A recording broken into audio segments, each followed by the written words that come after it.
Hi everyone, I am architect Indrajeet Kembhavi from Kembhavi Architects Foundation, and with me is my wife and my partner Nita Kembhavi. She is also into the profession of architecture and interior design along with me. I would like to take you around to one of our projects, which is called Landmark Vertica. This particular project is located in Chennai on a very prominent area called Royapeta. Now this particular area is the heart of Chennai, and when the client wanted to design this project, he wanted a project to be a landmark, and there's a very famous flyover by which Chennai is known by called the Gemini flyover. So he said that whenever anybody goes through the flyover, he wants to see this building, and uh, it should be a showstunner or it should be an icon.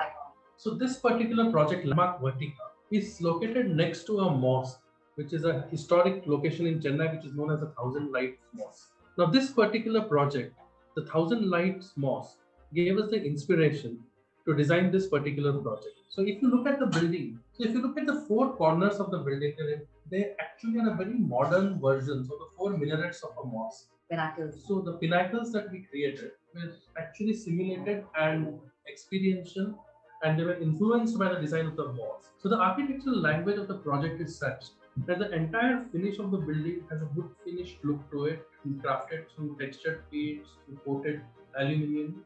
And the pinnacles that you see on top are the penthouses and the clubhouse.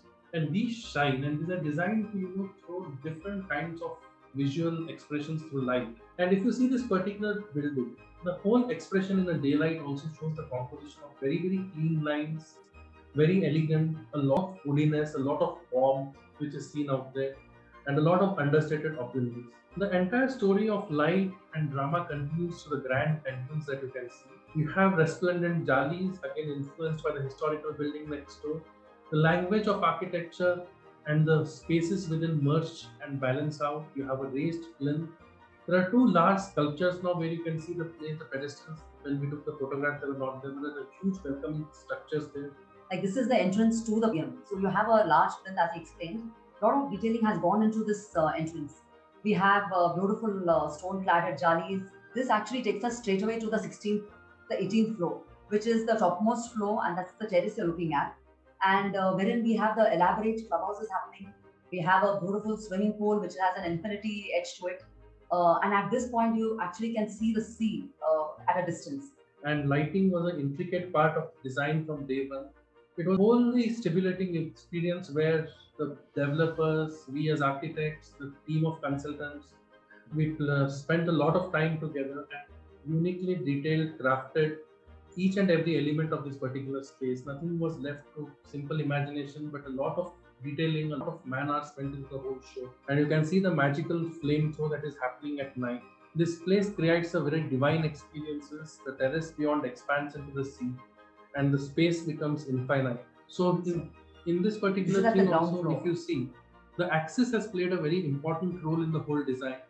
And so when you come from the ground floor, you can see the water body, a soft fountain which is rippling through in the central focus. You can see the whole ideology of this particular project was to blend in modernity with traditionality and give a theme to Indianness and the feel of Chennai, a feel of the culture out there, the feel of water that is so identifiable by the sea, and the feel of the people out there. So in short, this is a small clip of Vertica that we have taken into. A project very dear to us.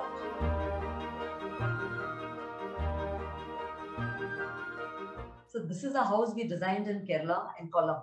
Actually, it's a very large site. The family made of a father, mother, and two daughters. So there are two properties for each of the daughter. And right now we've built this house on one of them. And typically, they didn't want a very traditional house.